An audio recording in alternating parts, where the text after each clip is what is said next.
Mis adorados y queridos amores, tengan todos ustedes muy buenos días, buenas tardes, buenas noches, dependiendo el país y el lugar donde tú te encuentres. Para mí, aquí en Perú, es buenas tardes. En estas charlas de metafísica, hoy día quiero ocuparme de verdad, de compartirles por qué.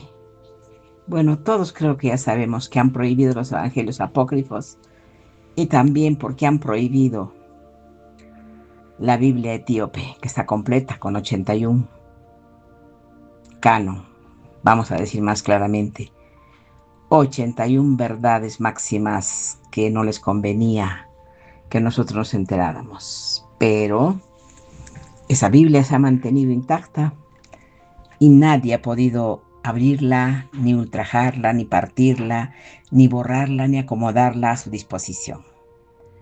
Por eso es que hoy día quiero contarte varios de esos sucesos del por qué nos han escondido la Biblia etíope. Pero también en esos sucesos vas a enterarte de la verdad. ¿Por qué existe una Biblia etíope? Que millones de cristianos no saben que existe. Y el hecho de que no la conozcan no es un accidente, mi corazón. Piénsalo un momento. Personas que han ido a misa y que siguen yendo a misa toda su vida y que han leído las escrituras una y otra vez, que se consideran creyentes, devotos, personas que practican el catolicismo y otras religiones. No tienen ni idea, ni de broma, porque cuando tú les hablas te cortan la conversación, de que hay otra versión de la Biblia. Y es una versión más antigua, una versión completa, más completa diría yo. Es una versión que conserva libros enteros que la que ellos leen no tiene. Y cuando por fin descubren que existe, la primera pregunta que les sale del alma es siempre la misma. ¿Por qué? ¿Por qué nadie me habló nunca de esto? Esa es exactamente la pregunta que vamos a responder hoy día, porque la Biblia etíope quedó fuera. Por casualidad, no, no se perdió en el olvido por descuido. Hubo decisiones, hubo concilios, hubo reyes, obispos y eruditos que a lo largo de los siglos fueron recortando, eligiendo, descartando y al final de ese proceso toda una Biblia, la más antigua, que aún se conserva viva, mis amores, quedó apartada del cristianismo que tú conoces, que tenían esos libros que resultaba tan incómodo para esos señores de esa época. ¿Quién decidió que no debían leerlos? ¿Por qué un país entero en lo alto de África se negó a obedecer y los observó, pese a todo? Pues ahora acompáñame, mis amores, porque te voy a redactar la razón por la que la Biblia etíope fue prohibida. Y es mucho más inquietante de lo que parece. Y para entenderla, primero tienes que ver con tus propios ojos lo que esa Biblia guarda, mi corazón. Vamos a empezar por un país que casi nadie entiende de verdad, Etiopía. Es uno de esos lugares que parecen pertenecer a otra realidad. Es la sede de una de las civilizaciones más antiguas del mundo y tiene un honor que ningún otro país de su continente puede reclamar del todo. De la misma forma, resistió. Mientras casi toda África era repartida, conquistada y colonizada por las potencias europeas, Etiopía mantuvo su independencia, no fue doblegada como las demás, y eso que parece un simple dato de historia, tiene una consecuencia enorme para nuestra historia. Porque al no ser colonizada, al no ser reescrita por un poder extranjero, Etiopía pudo conservar sus tradiciones, su lengua, su fe y sus libros en una forma mucho más pura que casi cualquier otro lugar del planeta no lo hizo. Su tradición se remota tan atrás de la propia genealogía del país. Según sus relatos, enlaza con los tiempos más antiguos de la Biblia, con los descendientes de los hijos de Noé. Y aunque eso pertenece al terreno de la tradición y no de la historia comprobable, lo que sí es un hecho es que las raíces religiosas de Etiopía son antiquísimas. Hay comunidades en esa tierra cuyas prácticas conservan elementos de un mundo religioso tan antiguo que precede al propio cristianismo. Etiopía no es un país al que la fe llegó tarde. Es un país donde lo sagrado lleva habitado desde los tiempos casi inimaginables. Pero el verdadero tesoro de Etiopía, lo que nos interesa hoy, no es su historia ni sus monumentos, es lo que ese país posee, porque Etiopía conserva algunos de los rollos bíblicos más antiguos que jamás hayan existido, más antiguos incluso que la famosísima Biblia del rey Jacob. Esa versión en inglés que durante siglos fue la reverencia de medio mundo cristiano. Y aquí llega el primer golpe, la primera diferencia en el número de libros, la Biblia que la mayoría conoce, la que tiene su origen en la tradición protestante de habla inglesa, contiene 66 libros. Esos son los límites de lo que esa tradición considera la palabra de Dios. Ni uno más, ni uno menos. La Biblia etíope rompe esos límites por completo. En su versión más conocida, contiene 81 libros y conviene que entiendas bien lo que significa esa diferencia. No estamos hablando de matices, de traducciones distintas de los mismos textos. Estamos hablando, mis corazones, de libros enteros, obras completas, con sus capítulos, sus historias, sus personajes que existen dentro del cristianismo etíope y que han sido eliminados de la versión que tú lees. Textos del Antiguo Testamento, textos del Nuevo Testamento y rollos que el resto del mundo cristiano sencillamente no tiene. Y hay un detalle que vuelve todo esto todavía más asombroso. Etiopía tenía alguno de esos rollos antes incluso de que el cristianismo llegara oficialmente a su sociedad. Detente en esa idea, mi corazón, porque es fácil pasarla por alto. En la mayoría de los países el cristianismo llegó desde fuera, traído por misioneros, impuesto a veces por imperios, pero en Etiopía la situación fue distinta. La fe ya estaba echando raíces. Allí, en los primeros siglos, de una forma tan temprana y tan propia, que muchos consideran a la iglesia etíope uno de los cuerpos cristianos organizados más antiguos del mundo entero. Leer otra vez, despacio, porque nunca rompe una idea que mucha gente da por sentada. El cuerpo cristiano organizado más antiguo del mundo no es necesariamente el que tú imaginas, el que ocupa los grandes titulares y los grandes palacios. Bien podría ser esta iglesia africana antigua profunda, que se conoce por un nombre que a la mayoría no le suena de nada y que lleva más de 15 años conservando su fe intacta. Un viajero monje e historiador de la antigüedad, que recorrió aquellas tierras hace mediados del siglo VI, dejó escrito que Etiopía era ya entonces un país cristiano y vio cómo sus gobernantes abrían las fronteras a numerosos refugiados que huían de la persecución de reinos e imperios que en aquella época se volvían contra los cristianos. Es decir, mientras en otros lugares se perseguía la fe etíope, era un refugio, era un lugar donde lo sagrado podría sobrevivir. Y esa condición de refugio, de santuario apartado del mundo, va a ser una de las claves para entender toda esta historia, mi corazón. Porque de hecho conviene detenerse un momento cómo llegó la fe a aquellas tierras, porque también hay un gran misterio.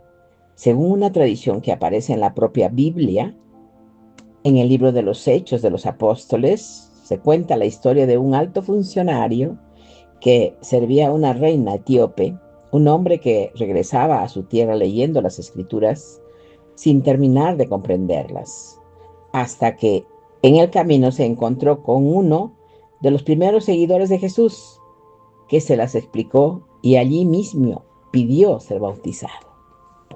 Para muchos, ese encuentro narrado en las primeras páginas del cristianismo fue una de las primeras semillas de que la fe en Etiopía era una semilla plantada, casi al principio de todo, porque más tarde llegaron a aquellas tierras unos monjes que terminaron de echar raíces profundas, hombres que huían de las disputas religiosas que sacudían el mundo cristiano de su tiempo. Aquellas discusiones intensísimas sobre la naturaleza de Jesús que dividían a los creyentes y llenaban los concilios de condenas. Algunos de los que quedaron al lado, perdedor de esas disputas, buscaron refugio lejos, muy lejos en Etiopía, y no llegaron con las manos vacías. Tradujeron textos, fundaron monasterios, levantaron las bases de la vida religiosa etíope y trajeron consigo su propia forma de entender la fe. Una forma que ya entonces se apartaba de la que se imponía en los grandes centros del poder. Por eso hablamos de la iglesia etíope, no hablamos de una rama tardía ni secundaria del cristianismo. Hablamos de uno de los cuerpos cristianos organizados más antiguos del planeta, con un nombre propio que a la mayoría no le suena, y con una identidad forjada desde sus mismos cimientos al margen de Roma y de las grandes capitales. Desde muy pronto, el cristianismo etíope creció con un perfil distinto, marcado por aquellos primeros maestros que llegaron escapando de las condenas de otros. Y mientras el cristianismo de Europa y del Mediterráneo se unificaban bajo el poder de los emperadores y concilios, el de Etiopía seguía su propio camino, cada vez más lejos, cada vez más distinto. Esa divergencia temprana es esencial para nuestra historia, porque para cuando la Biblia que hoy conocemos terminó de armarse en Occidente, Etiopía ya hacía tiempo que caminaba por su cuenta con sus propios textos, por su propia lengua, por su propia lista de libros sagrados. No es que Etiopía se separara después de la versión oficial, es que nunca llegó a unirse del todo a ella, y por eso conservó lo que conservó hasta ahora. Porque ahora llega la gran pregunta: si esta Biblia es tan antigua, si conserva tantos libros, si pertenece a una de las iglesias cristianas más viejas del planeta, ¿por qué fue rechazada? ¿Por qué fue apartada? Porque la mayoría de los cristianos del mundo no saben ni siquiera que existe, mis amores. Y para responder a eso tenemos que hacer un viaje, sí, un viaje al pasado, a los siglos en los que la Biblia que tú conoces fue tomando forma. Y te adelanto algo de lo que vas a descubrir ahora: es que la Biblia no cayó del cielo, terminada, no. La Biblia fue armada pieza por pieza. Decisiones humanas fueron las que lo hicieron. Y entender estas decisiones es entender por qué la versión etíope quedó fuera. Pero antes de ese viaje quiero mostrarte una prueba, algo que muestra sin lugar a dudas que cuando hablamos de la antigüedad de la Biblia etíope no estamos exagerando, porque en lo alto de una montaña etíope es un monasterio remoto y se conserva un objeto que dejó a los expertos sin palabras. Cuando el mundo lo conoció, Se trata de unos evangelios ilustrados escritos en G, considerados según los estudios la Biblia cristiana ilustrada más antigua del mundo, que aún se conserva, no de Etiopía, del mundo entero, mi corazón. La historia de cómo el mundo moderno volvió a fijarse en estos evangelios pasa por unos investigadores que pudieron estudiarlos en detalles ya en nuestro tiempo. Y gracias a fotografías y análisis que revelaron su valor incalculable, y cuando lo sometieron a la prueba del carbono, la técnica que permite calcular la edad real de los materiales antiguos, los resultados fueron asombrosamente perfectos. Aquellos evangelios se remontaban a una época tan temprana que rozaban los mismos orígenes del cristianismo en aquella tierra.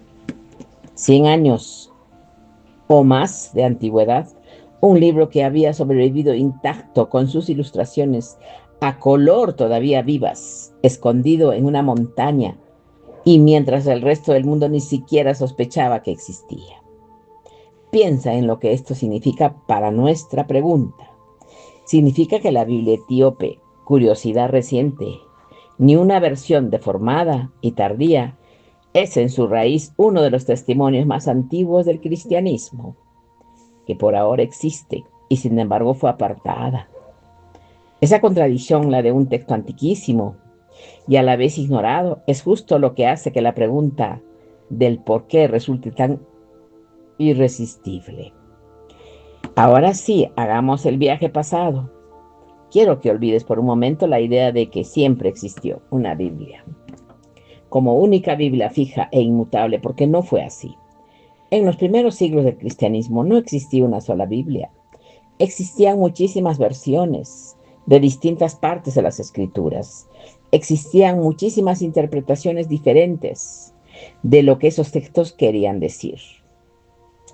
Era un mundo caótico, lleno de manuscritos, de copias, de variantes, de discusiones, y los textos originales se habían escrito en hebreo antes de empezar a traducirse a otras lenguas. Y aquí aparece un nombre fundamental, Jerónimo, un nombre que hacia el año 400 realizó una de las traducciones más importantes de la historia, pasando las escrituras al latín. Aquella obra monumental conocida como la Vulgata se convirtió durante más de 1000 años en la versión latina de referencia para gran parte del cristianismo occidental, y contenía 27 libros en el Nuevo Testamento y 39 libros en el Antiguo Testamento. Entonces se llamaba la Biblia hebrea. Esos números, esas cifras, empezaban ya a dibujar los límites. ¿Dónde están? De lo que sería considerado oficial. Pero aquí surge el problema. El problema que lo explica casi todo. En aquel primer siglo y en los que siguieron, se escribieron muchísimos libros sobre la vida y las enseñanzas de Jesús. Muchísimos, diríamos demasiado, y no todos eran fiables. Algunas eran relatos sinceros, otros eran invenciones fantasía, historias construidas sobre la figura de nuestro amado Maestro Jesús, que poco a poco nada tenía que ver con la realidad. Eran, por hacer una comparación moderna, como novelas escritas a partir de un personaje, y todavía famoso, relatos inventados que se hacían pasar por verdaderos. ¿Y cuál era el peligro? Que en aquella época no había manera fácil de comprobar nada. No existía forma de verificar al instante si un libro era auténtico o falso. Y como ocurre siempre, las historias falsas, las más llamativas, las más escandalosas, se confundían a menudo más rápido que las verdaderas. Ahora imagina el caos, decenas de libros circulando, mezclando lo real con lo inventado, y un público que no tenía herramientas para distinguir lo uno de lo otro. El daño que esto podía causar en la fe era enorme. Esto preocupó profundamente a los líderes de la iglesia primitiva, que decidieron actuar inmediatamente. Se unieron en grandes asambleas para poner orden. Una de las más famosas tuvo lugar en el año 325, otra décadas después en el año 381. En esas reuniones, aquellos hombres se propusieron decidir qué libros eran auténticos y cuáles no, qué libros entrarían en el Nuevo Testamento y cuáles quedarían fuera para siempre. Y aquí está el corazón de todo, mis amores. Fíjate bien en los criterios que establecieron. Decidieron que un libro podía considerarse escritura sagrada solo si cumplía ciertas condiciones. Tenía que haber sido escrito por uno de los más seguidores de Jesús o por alguien que lo hubiera visto enseñar en persona. Tenía que haber sido escrito en el primer siglo, en la época correcta, y tenía que encajar y ser coherente con el resto de los textos que ya se consideraban válidos. Parecen criterios razonables y en muchos sentidos lo eran, pero detente a pensar en lo que significa de verdad. Significan que un grupo de hombres reunidos en una sala tomaron la decisión de qué entraba y qué no entraba en la palabra de Dios. Hombres concretos en un momento concreto, con unos criterios concretos. La Biblia que tú conoces es en buena medida el resultado de esas decisiones humanas, y todo lo que no encajaba en esos criterios, todo lo que se consideró dudoso, tardío o incoherente, quedó fuera. Y aquí hay un detalle de aquellos primeros grandes concilios que conviene no pasar por alto, porque arroja una luz reveladora sobre todo el asunto. Aquella primera gran reunión, la del año 325, no fue revocada por un papa, ni por un grupo de monjes apartados del mundo. Fue revocada y respaldada por un emperador, por el hombre más poderoso de su tiempo. Un emperador que tras siglos de persecución había decidido que el cristianismo debería ser una fe perseguida para convertirse en fe favorecida por el imperio. Detente con esa imagen. ¿Por qué lo cambia todo? El poder político y la religión de pronto caminaba de la mano, y a un imperio le conviene la unidad, le conviene que sus súbditos crean lo mismo, recen lo mismo, lean lo mismo. Una fe dividida en 1000 versiones distintas es una fuente de conflictos. Es una fe unificada, en cambio, es una herramienta de orden, de cohesión, de control. Por favor, no estoy afirmando que aquellos hombres actuaran de mala fe. Muchos buscaban sinceramente la verdad, pero sería muy ingenuo ignorar que en el trasfondo había también intereses de poder, que la unificación de la fe servía a quienes gobernaban, tanto que a quienes creían, y en ese contexto cada decisión sobre qué libro entraba y cuál quedaba fuera adquiere un peso distinto, porque no era solo una cuestión teológica, era también una cierta medida, una cuestión de que una versión de la historia convenía contar, qué relato unía y cuál dividía, qué textos reforzaban la autoridad establecida y cuáles la incomodaban. La Biblia que emergió de aquel proceso fue sin duda fruto de la fe, pero fue también inevitablemente fruto de su tiempo, de su política, de su poder. Y es necesario que empieces a saber por dónde va todo esto. La pregunta deja de ser solo ¿qué hay en la Biblia? La pregunta pasa a ser ¿quién decidió qué había en la Biblia y por qué? Esa pregunta, te aseguro, no tiene ninguna respuesta cómoda, pero las decisiones no terminaron ahí.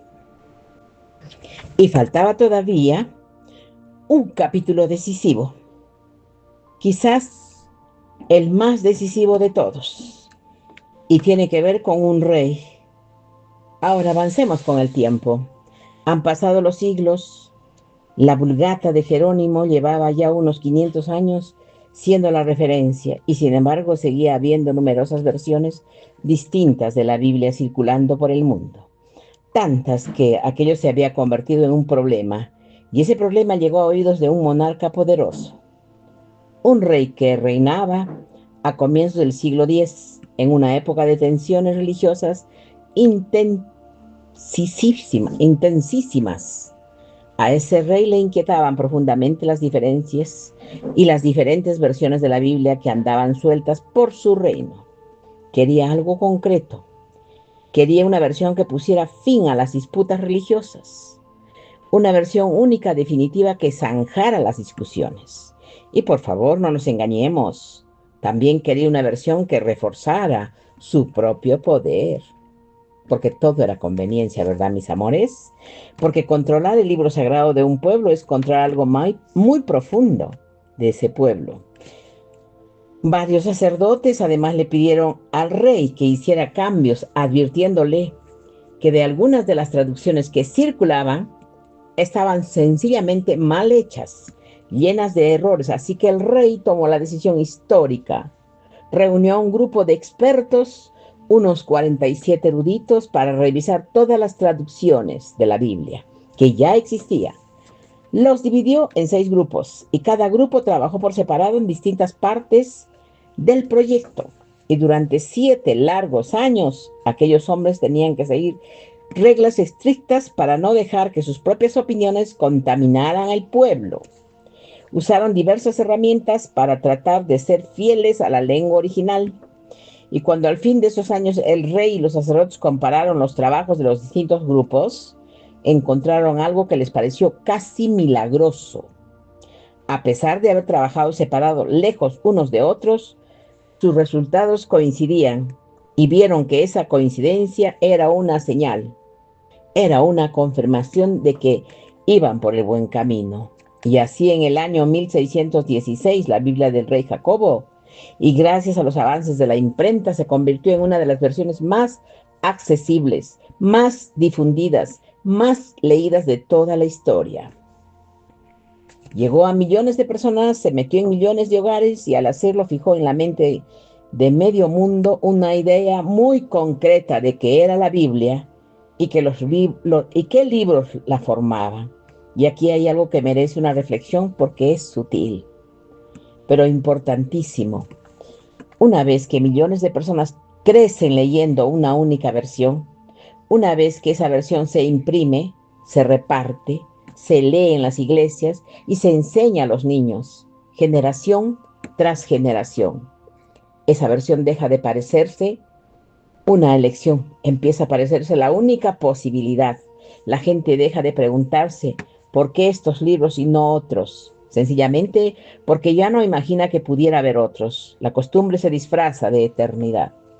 Lo que fue una decisión humana tomada en un momento concreto de la historia acaba sintiéndose como una verdad que siempre estuvo ahí. Qué pena, mis amores. Siempre han hecho lo que han querido con todos nosotros.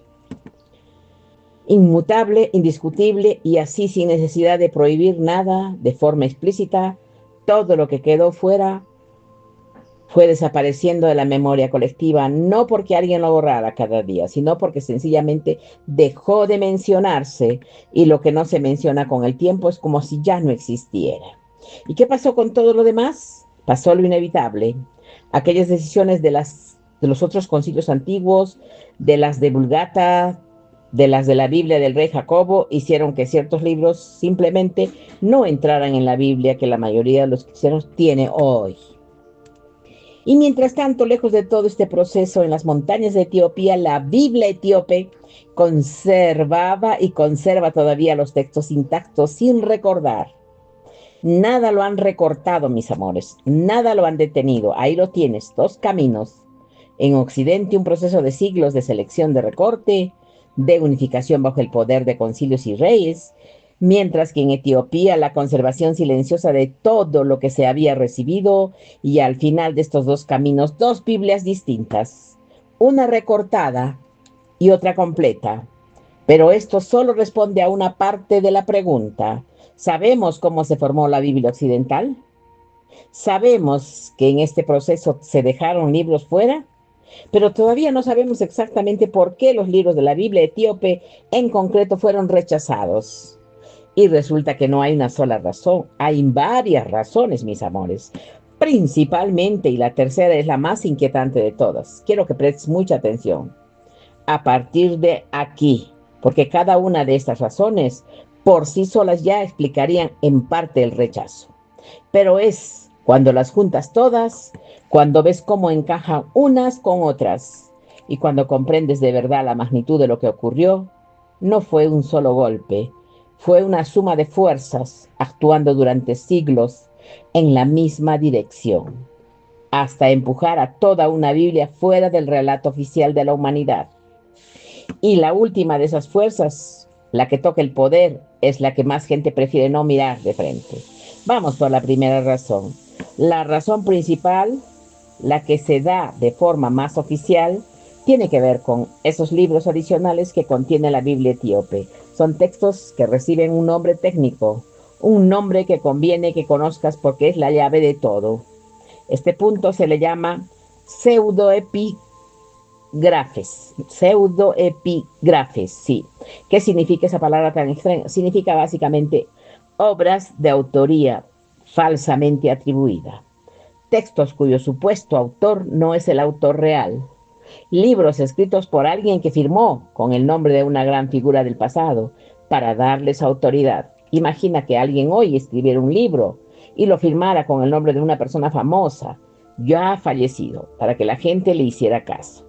Algo parecido es lo que, según la interpretación, ocurría con algunos de estos textos. Es por esta razón que la mayoría de las tradiciones cristianas consideran esos libros como no canónicos, es decir, fuera del canon, fuera de lo oficial. El argumento es contundente. Se sostiene con los libros que fueron eliminados o rechazados. Eran textos de los propios escribas y teólogos de la época.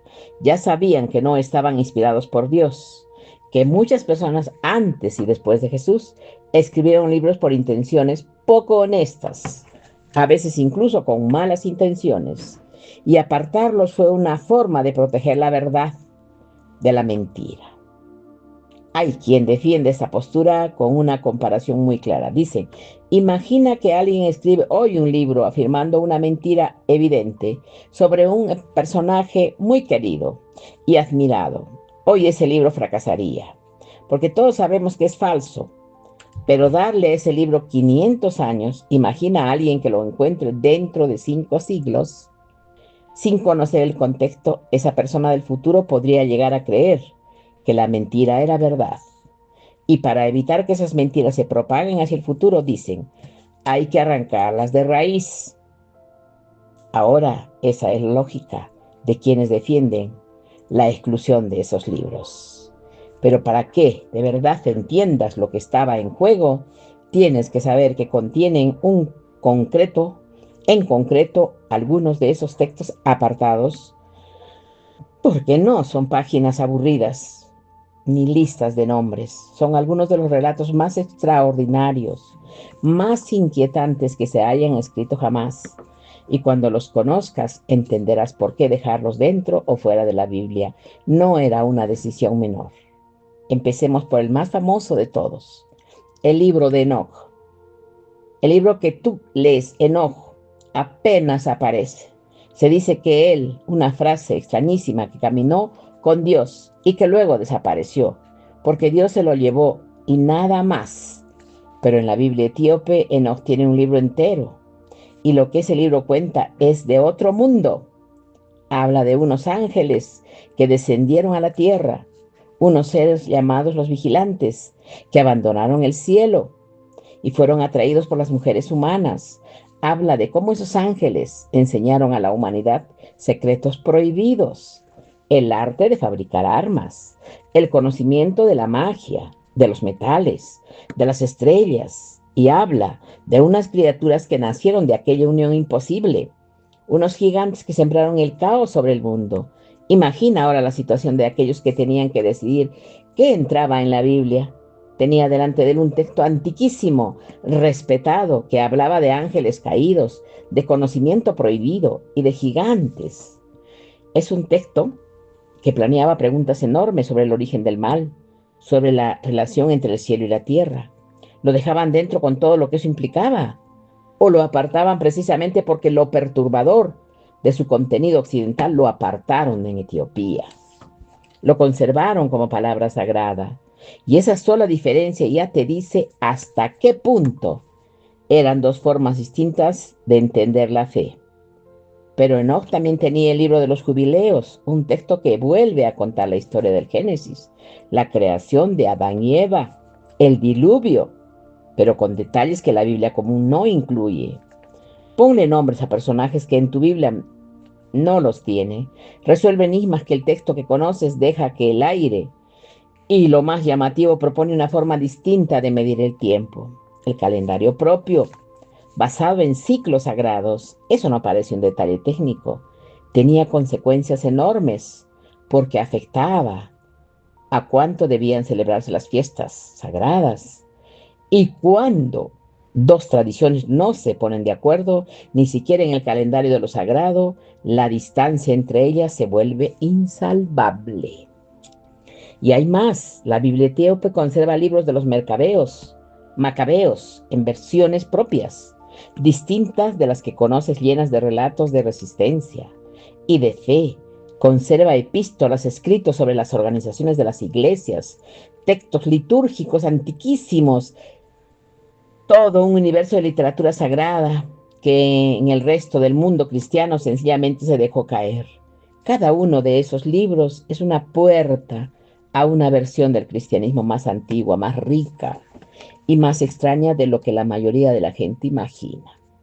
Y aquí vuelve la incomodidad porque esos libros eran simples falsificaciones evidentes, fáciles de detectar, porque toda una iglesia antigua los consideró sagrados durante más de 1000 años, porque algunos de ellos aparecen citados, respetados en los círculos cristianos más antiguos.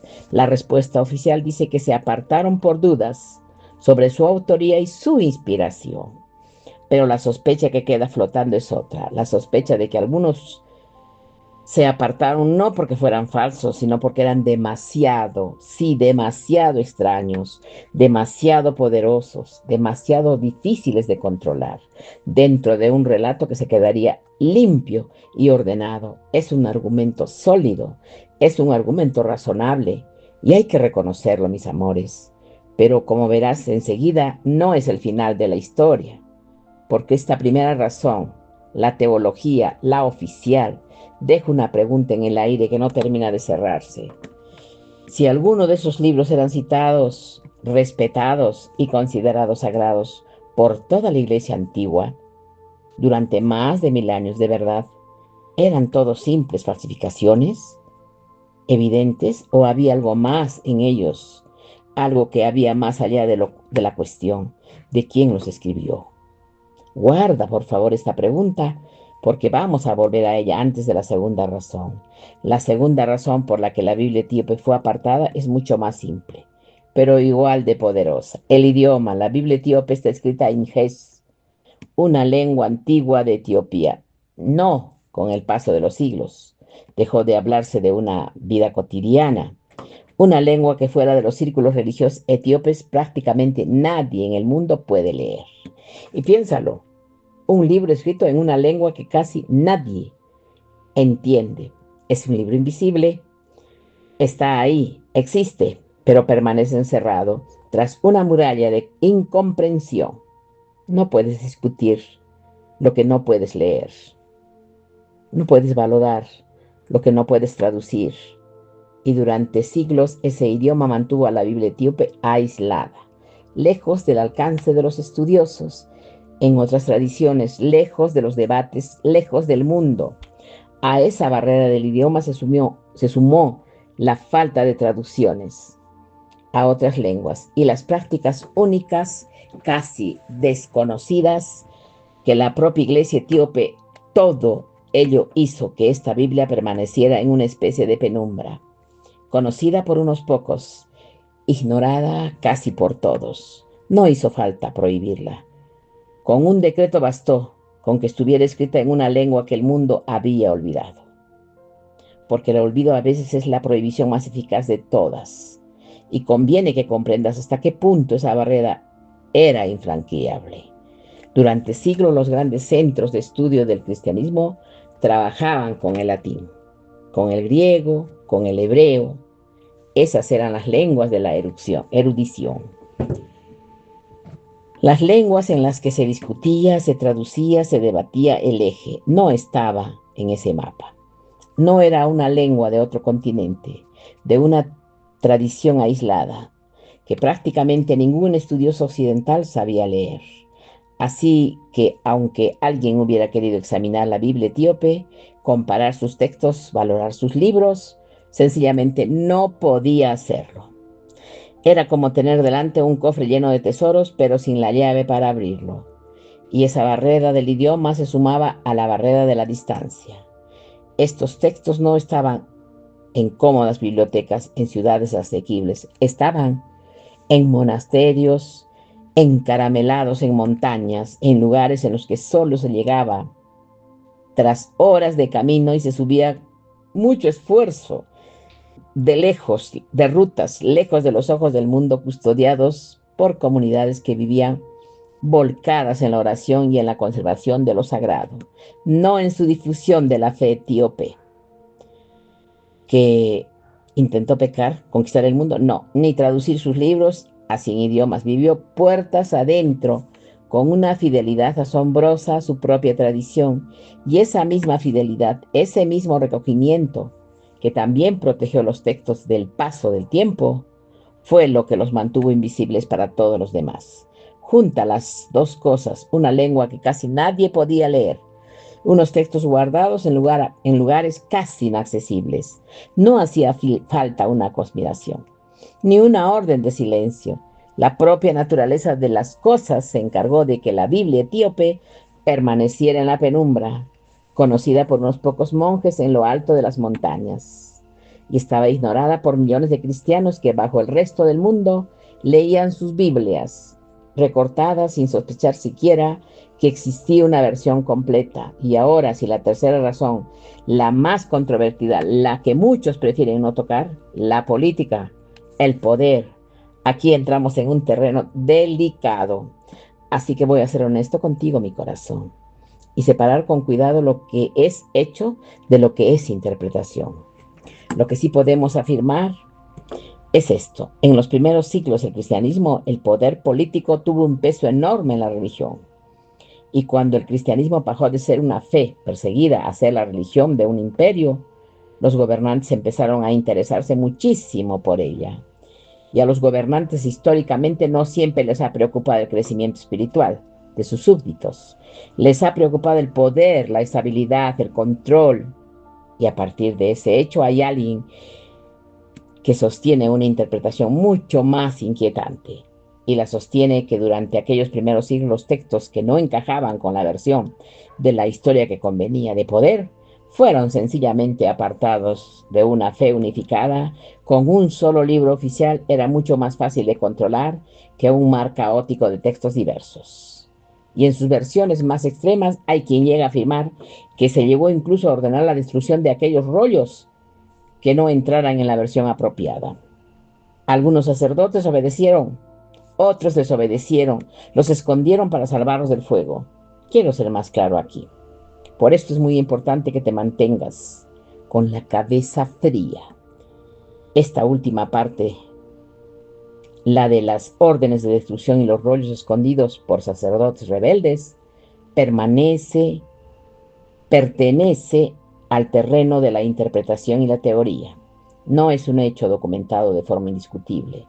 Es una lectura provocadora de la historia que mucha gente repite, pero que conviene tomar con prudencia. No te la presento como verdad probada, te la presento como lo que es: una sospecha, una sombra, una de las muchas formas en que la gente ha tratado de explicar por qué tantos textos antiguos desaparecieron. Lo que sí es un hecho sólido, lo que sí podemos sostener con firmeza, es algo igual de fascinante. A mediados del siglo XX, cerca del Mar Muerto, se encontraron unos rollos antiquísimos, escondidos en cuevas, los rollos del Mar Muerto, y de entre aquellos manuscritos guardados durante 2000 años aparecieron fragmentos de alguno de los mismos textos de la Biblia occidental que habían descartado, libros que solo se conservaban completos en la lejana Etiopía. resultaron tener copias antiquísimas anteriores incluso al cristianismo y estaban escondidas en el desierto. Eso es un hecho, y ese hecho muestra que aquellos textos no eran invenciones recientes ni falsificaciones tardías. Eran tan antiguos como el mundo en el que nació nuestro propio Maestro Jesús. Junta las piezas, por un lado, una iglesia africana que conservó intactos esos textos y por otro lado unas cuevas en el desierto que escondían fragmentos de esos mismos textos desde tiempos remotos. Y en medio de un proceso de siglos en Occidente, que fue lo que los apartó, recordemos dejando fuera tú mismo. Puedes sacar ahora tus propias conclusiones sobre lo que significan los dos extremos del mundo, que conservarán lo que el centro decidió desechar. ¿No te resulta inquietante todo esto? Porque la versión etíope tiende a presentarse en cierto sentido como una Biblia más completa. La versión occidental, lo que un proceso humano de selección consideró aceptable. Una conserva todo lo que recibió y la otra conserva lo que ciertos hombres en ciertos momentos decidieron permitir. Y la pregunta que late debajo de todo es brutal. Es su sencillez quien tiene derecho a decidir qué es sagrado y qué no lo es. Pero todavía hay más, porque la historia de la Biblia etíope esconde otra versión, una controversia que curiosamente surge dentro de la propia Etiopía y que añade una capa más al misterio de por qué nunca fue plenamente aceptada.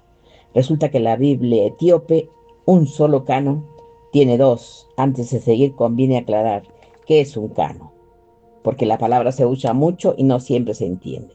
Un canon es sencillamente el conjunto de reglas o criterios aceptados por los que se juzga algo. En el caso de la Biblia, el canon es la lista oficial de los libros, cuáles no es la frontera de la línea que separa lo sagrado de lo que queda afuera. Pues bien, etíope existen dos de esas fronteras, una más amplia y otra más estrecha. El canon amplio es más famoso, el del que va sobre todo esta historia.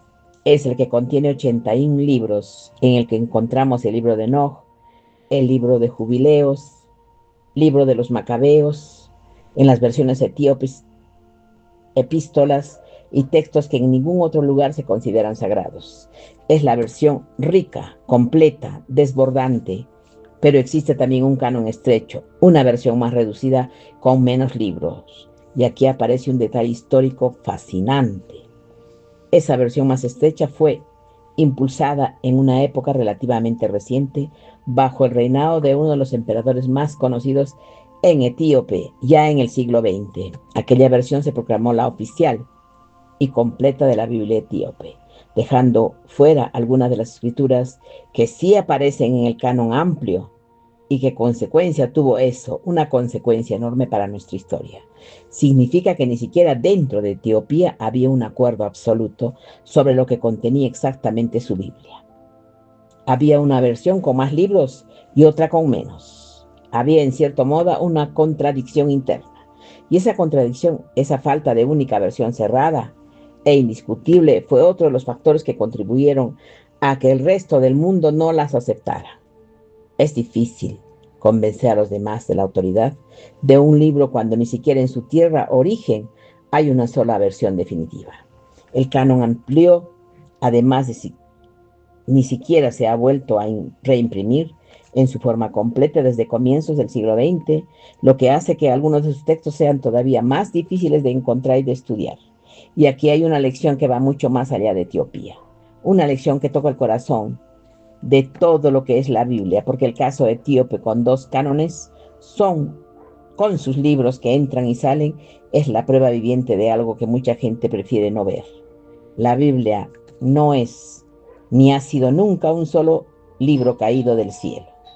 De una vez para siempre, la Biblia es más bien una colección de textos escritos, de experiencias reunidos a lo largo de muchísimos años.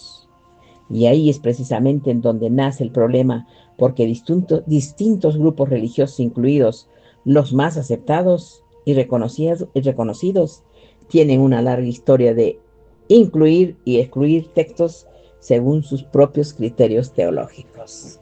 Mis amores, pero hasta aquí llegué, porque ahora quiero hablar yo y decirles que todos sabemos que las Biblias etíopes son verdaderas. Lo digan lo que digan, muevan por donde lo muevan, hablen por donde hablen. La Biblia etíope es completa y tenemos todos la obligación de leerla, los que estamos despiertos, de saber, para que todos podamos abrir los ojitos ante las cosas que nos quieren ocultar. Mis amores, para mí ha sido un placer muy grande estar con todos ustedes. Ustedes saben que yo los amo. Besitos. Hasta prontito. Chao.